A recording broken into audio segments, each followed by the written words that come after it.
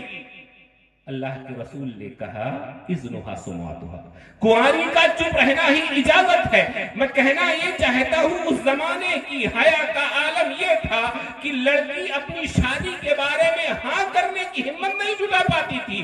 آج کا معاملہ کیا ہے کہ لڑکی خود پسند کر لیتی ہے، باپ کو بعد میں آ کر کے اطلاع دیتی ہے، باپ کو نہیں پسند نہ پسند، ماں کو نہیں پسند ہے نہ پسند رہے، بھائی کو نہیں پسند ہے نہ پسند رہے، خاندان کو نہیں پسند ہے نہ پسند رہے، سب سے بغاوت کرتی ہے، کہتی ہے میں شادی کروں گی تو اسی سے کروں گی، نہیں تو مر جاؤں گی، اپنے ہاتھ کی نسیں کاٹ لوں گی۔ اس طرح سے ہمیں ہماری لڑکیاں بے آبرو کر کے سماج میں رکھ دیتی ہیں۔ اس طرح سے ان کی آنکھوں کی حیا کا پانی مر چکا ہے، اور غلطی شروع میں ہم کرتے ہیں، بعد میں پچھتاتے ہیں۔ جب آنکھ کھلتی ہے تب تک دیر ہو چکی ہوتی ہے۔ تو ضرورت ہے اس بات کی ہم اپنی غیرت کو زندہ رکھیں اور اپنی عورتوں کو باحیا بنائیں، بے حیا نہ بنائیں۔ ایسی چیزوں سے دور رکھیں جو چیزیں ہماری عورتوں کی، ہمارے گھر کی بچیوں کی حیا اور شرم کو چھین لینے والی ہیں۔ حضرات گرامی، ایک لفظ شریعت استعمال ہوتا ہے شریعت میں، ولی۔ آپ بھی سنتے ہوں گے، لا نکاح الا بولی، بغیر ولی کی اجازت کے نکاح نہیں ہوتا۔ ہمارے سماج اور معاشرے میں ولی کون ہے؟ شریعت کہتی ہے دادا پوتے کے لیے ولی ہے، باپ تو اپنی بیٹی کا ولی ہے ہی، بہن کے لیے بھائی ولی ہے، یہاں تک کہ بیٹا بھی ماں کا ولی ہے اگر شادی کرانا چاہے، چچا اپنی بھتیجی کے لیے ولی بن سکتا ہے۔ یہ تمام اعزاء اور اقربا یکے بعد دیگرے کسی خاتون کے ولی ہوتے ہیں، لیکن ہمارے یہاں ولی کس کو سمجھا جاتا ہے کہ ولی وہ ہے جو نکاح کی مجلس میں آئے، نکاح کے فارم پر ولی کی جگہ پر دستخط کر دے، یہ لڑکی کا ہاتھ رکھے کے حوالے کر دیں کہ جاؤ تم کو دیا۔ میرے بھائی، ولی کا مطلب صرف یہی نہیں ہے، بلکہ ولی وہ ہے جو اللہ تعالی کے بعد گھر کی خواتین کا، گھر کی عورتوں کی عزت و آبرو کا، ان کے تحفظ کا، ان کی تربیت کا، ان کی دیکھ ریکھ کا ذمہ دار ہوتا ہے۔ اگر ہم دادا ہیں، اپنی پوتی کی تحفظ کا، اس کے عزت و آبرو کا، اس کی تربیت کے ہم ذمہ دار ہیں۔ اگر باپ ہیں، اپنی بیٹی کے ہم ذمہ دار ہیں۔ اگر ہم گھر کے بڑے بھائی ہیں، بہنوں کی عزت و آبرو کے تحفظ فراہم کرنا یہ میری ذمہ داری ہے۔ اگر میں چچا ہوں، میرا بھائی نہیں ہے، بھتیجیوں کا میں گارجن ہوں، تو میری ذمہ داری ہے کہ میں ان بھتیجیوں کی تعلیم و تربیت اچھی طریقے سے کروں، ان کو اسلام و ایمان کا معنی و مفہوم سمجھاؤں، ان کو غیرت اور شرم و حیا کا معنی و مفہوم سمجھاؤں۔ یہ میری ذمہ داری ہے، لیکن ہم اس ذمہ داری کو بھول بیٹھے ہیں، اس لیے ہماری خواتین یا ہماری قوم کی بیٹیاں غیروں کے ساتھ فرار ہوتی ہیں۔ ایک اور تعلیم جو ہماری شریعت ہمیں دیتی ہے، وہ تعلیم یہ ہے کہ ہماری شریعت نے اجنبی مردوں اور اجنبی عورتوں کے درمیان ایک گیپ رکھا ہے، فاصلہ، دوری بنا کر کے رکھا ہے۔ دو حکم ہیں اس سلسلے میں شریعت کے، ایک ہے اختلاط نہیں کرنا۔ مثال کے طور پر آپ اس جلسے میں بیٹھے ہوئے ہیں، اگر یہی عورتیں بیٹھ جائیں تو یہ اختلاط ہے، اختلاط ناجائز ہے، ایک ساتھ نہیں بیٹھ سکتے۔ اللہ کے رسول صلی اللہ علیہ وسلم نے فرمایا ایاکم الدخول علی النساء، عورتوں کے پاس جانے سے بچو، اجنبی عورتوں کی محفل میں نہ جاؤ۔ لوگوں نے پوچھا ہے اللہ کے رسول ارایت الحم، دیور کا کیا معاملہ ہے، کیا دیور بیٹھ سکتا ہے؟ آپ نے فرمایا الحم الموت، دیور موت ہے عورت کے لیے۔ ہمارے یہاں تو سب سے زیادہ اسی کو مواقع فراہم کیے جاتے ہیں۔ ہمارے یہاں دیور کے لیے بالکل اجازت ہے سماج اور معاشرے میں۔ دیور کو اللہ کے رسول نے موت کہا کہ یہ اگر اس عورت کے ساتھ واقع ہو گیا تو پھر اس کو رجم ہی کیا جانا ہے، اس کو مار مار کر ہلاک ہی کر دیا جانا ہے۔ تو دیور موت ہے، تو اختلاط نہیں ہونا چاہیے، چاہے وہ جلسہ ہو، چاہے وہ مسجد ہو، چاہے وہ مدرسہ ہو، چاہے وہ کالج ہو، کسی بھی جگہ مردوں اور عورتوں کی گیدرنگ ایک ساتھ نہیں ہونا چاہیے۔ دونوں کی مجلس اور محفل بیٹھنے اور اٹھنے کی جگہ علیحدہ ہونی چاہیے، یہ ہماری شریعت کہتی ہے۔ اور دوسری چیز ہے خلوت۔ خلوت یعنی تنہائی، ایک کمرہ ہے، ایک کمرے میں ایک اجنبی مرد اور ایک اجنبی عورت، دور ہی دور کیوں نہ ہو، تنہائی میں نہیں ہو سکتے۔ تنہائی میں اجنبی مرد کے ساتھ، مثال کے طور پر ہم لفٹ میں چڑھے، ایک اجنبی عورت وہاں ہے تو ہم لفٹ میں نہیں جا سکتے الا کہ کسی تیسرے کو لے لے تاکہ تنہائی ختم ہو جائے، تب وہاں جائیں۔ تو یہ دو چیزیں شریعت روکتی ہے کہ نہ تو کسی اجنبی کے ساتھ، اللہ کے رسول صلی اللہ علیہ وسلم نے فرمایا لا يخلون رجل بامرأة ولا تسافرن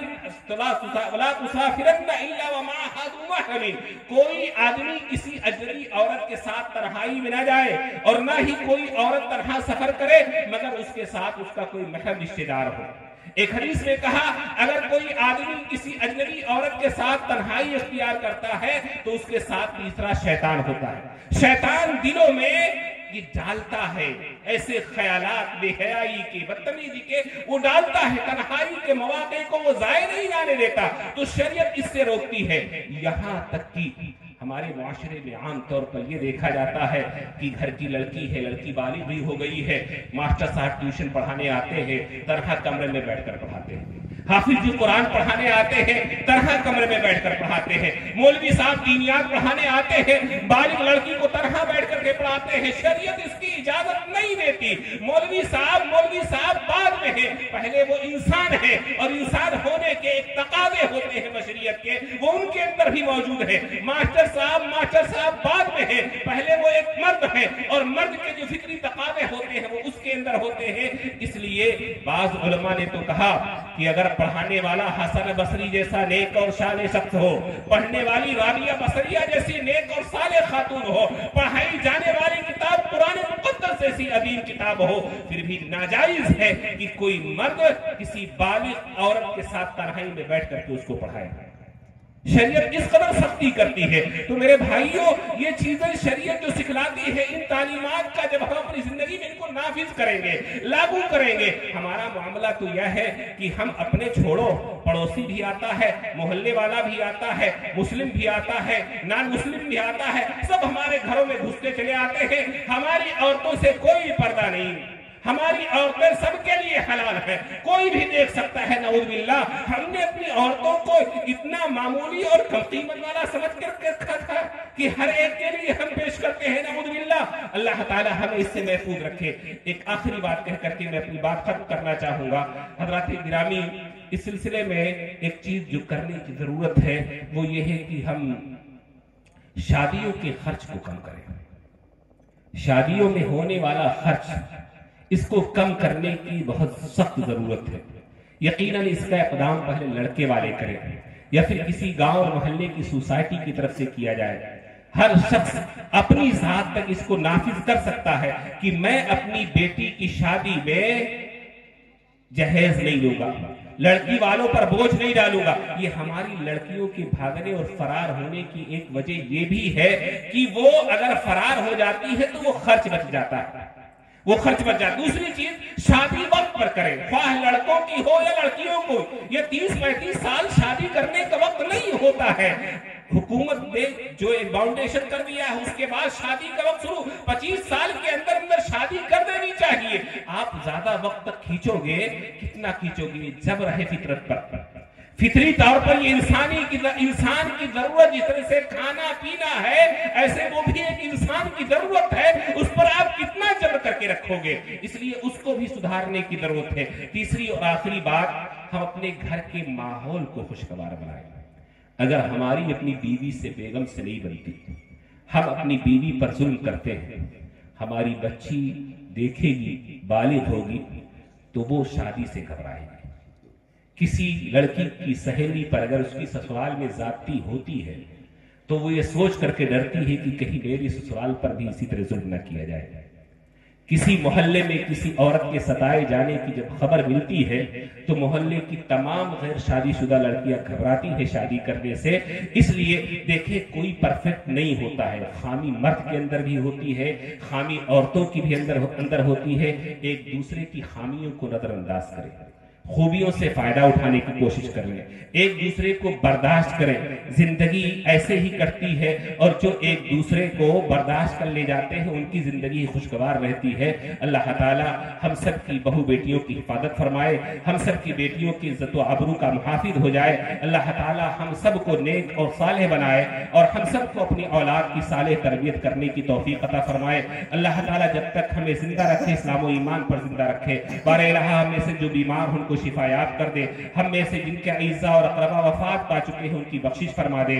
بار الہ ہم میں سے جو لوگ کہیں سفر پر ہیں ان کے سفر کو آسانی اور سلامتی کے ساتھ ان کی منزل پر پہنچا دے۔ بار الہ تو ہمارے ایمان اور ہمارے اسلام، ہماری عزت و آبرو کی حفاظت کرنے والا بس تو ہی ہے۔ ہم تجھ سے اپنی عزت و آبرو اور اپنے ایمان و اسلام کے تحفظ کا سوال کرتے ہیں۔ بار الہ تو ہم سب کی بخشش فرما دے، ہم سب کو جب تک زندہ رکھ، ایمان و اسلام کے ساتھ زندہ رکھ، اور ہمارا خاتمہ بھی ایمان پر کر۔ سبحانک اللہم و بحمدک، اشہد ان لا الہ الا انت، استغفرک و اتوب الیک۔